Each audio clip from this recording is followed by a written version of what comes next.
जो बहन की मर्यादा न रखे,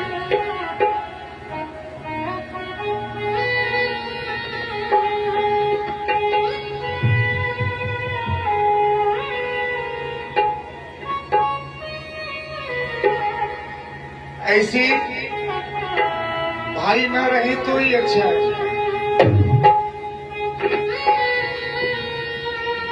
अब वो संत जाते हैं, उन्होंने आशीर्वाद भी दिए क्या? अब इस बहन को मुक्ति का मार्ग एक ही है क्या?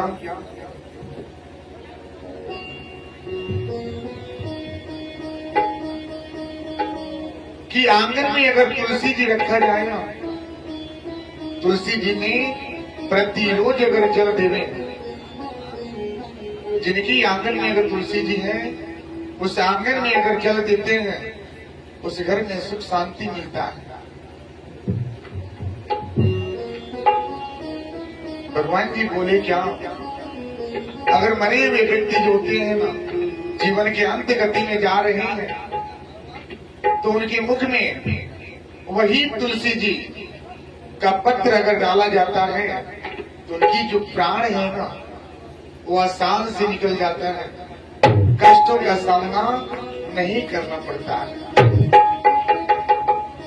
गंगा जल का इस्तेमाल इसलिए किया जाता है क्या? गंगा क्या है? पवित्र है। गंगा जल अगर मुख में डालने से द्वार जो है, सब पाप जो है वो क्या है? धुल जाती है। मन की मैल धुलता है और उसको यमराज के पास जाने में उनके जो दूत होते हैं सताने का भी प्रयास नहीं करते, क्योंकि तुलसी पत्र श्री लक्ष्मी नारायण भगवान जी का आशीर्वाद होता है। तुलसी कौन? लक्ष्मी स्वरूप है।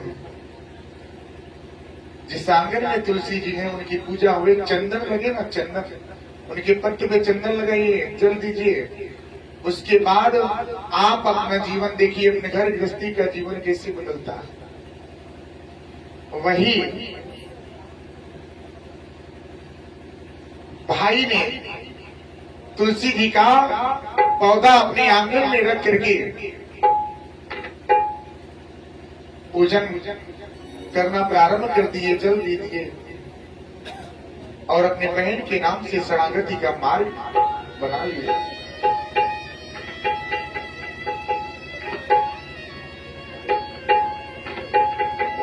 जीवन में उस व्यक्ति के पास सबसे बड़ा दुख होता है, जो व्यक्ति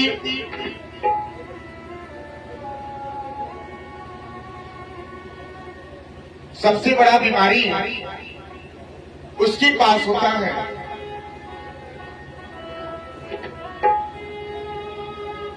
जो अपने नियम पे नहीं रहता है, अपने विचारों पे नहीं रहता है,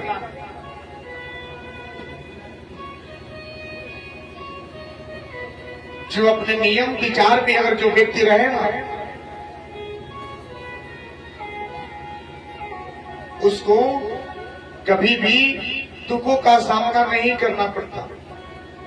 आयुर्वेद के अनुसार शास्त्र में बताया गया है क्या? जल जो है ना, जल को कभी भी बैठ करके सेवन करना चाहिए। जल जो आप पीते हैं ना, तो कभी भी बैठ करके शांति से जल को ग्रहण करना चाहिए। और कैसे ग्रहण करना चाहिए? उसको घूंट घूंट करके पीना चाहिए। एक बार में अगर एक गिलास का जल पी लिए, आज पीते गए 2 महीने 4 महीने के बाद आपको बीमारियां प्रारंभ हो जाएगा। जो घूंट घूंट करके जल का सेवन करता है ना, उसके पास बीमारी नहीं होगा।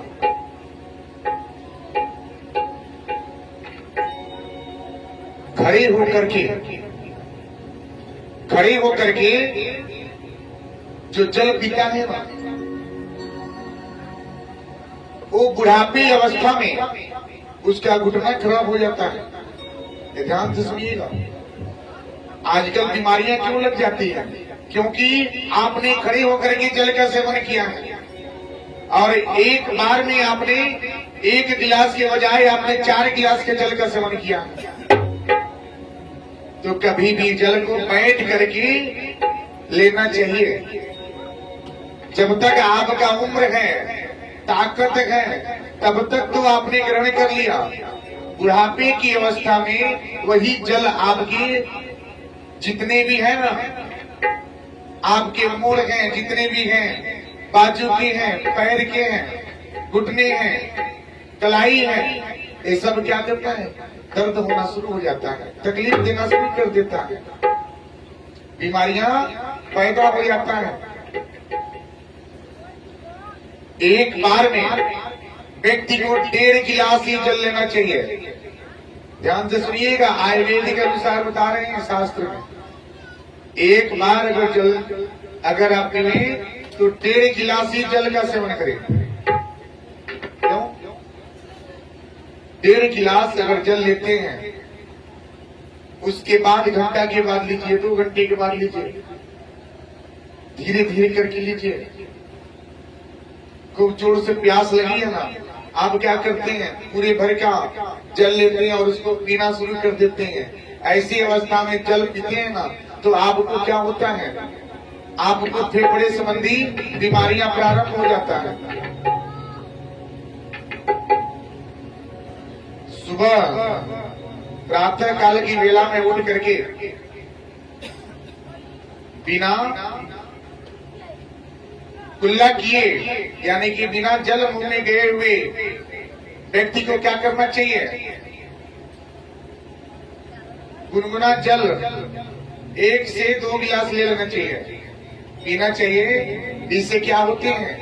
गुनगुना जल अगर पीते हैं, इसमें आपको इसकी लीवर, किडनी, गुनगुना जल लेंगे तो आपको लीवर संबंधी बीमारियां नहीं होंगी। अब एक चले जाते हैं, जाने के बाद अब आत्मदेव ने विनती की, उसके बाद इन्होंने फल दिए, बोले कि एक लेके जाओ, ये क्या? अपने पत्नी को खिलाना, जिसे उनको पुत्र की प्राप्ति होगा। ये लेके गए और अपने पत्नी को दिए। पत्नी को देने के बाद पत्नी सोची क्या ये कहीं से कुछ लेकर आए, लगता है कि मस्ती कुमार है, क्योंकि बहुत डांटती थी मैं, होता है ना। पति देव अगर प्रेम से कुछ देवे ना, अगर 10 दिन प्रेम न करे, 11वें दिन अगर प्रेम जताए, तो पत्नी को लगता है क्या कुछ बनवा करके कहीं से लेकर आए क्या, हमें शांत करने के लिए। बहुत चिल्लाते हैं, होता है ना भैया। अब क्या हुआ? अभी धुंधली के पास फल गया। धुंधली ने फल का सेवन करने से पहले अपने बहन से बोली क्या कि बहन ऐसी बात है। बहन बोलती है क्या कि परेशान हो तो हम गर्भ से हैं, कुछ दिन के बाद क्या गर्भ निचड़ेगा, जो पुत्र या पुत्री अगर पैदा होता है, पैदा जो होगा, चाहे पुत्री हो या पुत्र, क्या करेंगे? हम आपको ला करके दे देंगे। तब तक आप क्या करें? गर्भ होने का दिखावा करें।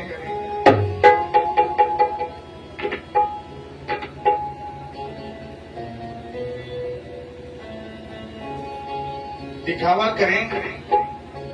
अब ठीक वैसे ही हुआ। उन्होंने जो फल दिए थे, फल लाके गौ को खिला दिए और वही गौ के गर्भ से गौकर्ण जी का जन्म होता गया। गौ के गर्भ से गौकर्ण जी जन्म लिया। उसी तरह गौकर्ण जी का भी स्वभाव था।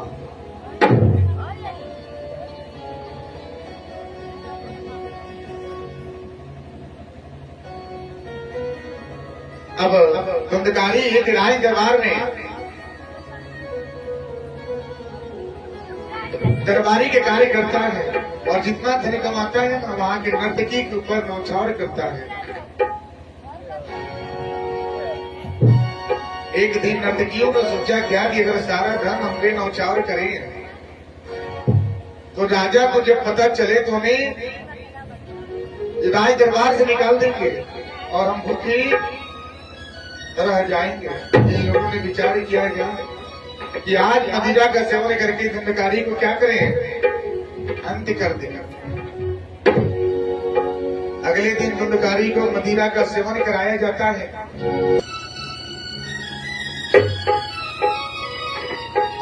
इनकी गले में फांसी के दे करके महल से बाहर फेंक दिए, लटका दिए, जीवन अंत कर दिए। फिर भी धंधकारी की मृत्यु नहीं होती। जो बुरे कर्म करते हैं ना, उनकी मृत्यु नहीं होता, जल्दी मृत्यु नहीं होता। बहुत कठिन से मृत्यु होती है, क्योंकि कभी भगवान जी का नाम लिया ही नहीं है। जन्म जन्म मुनि जतन कराई, अंत समय रम आवत नाई। पूरे जीवन तो धन कमाने में आपने गंवा दिया, मकान बनाने में गंवा दिए,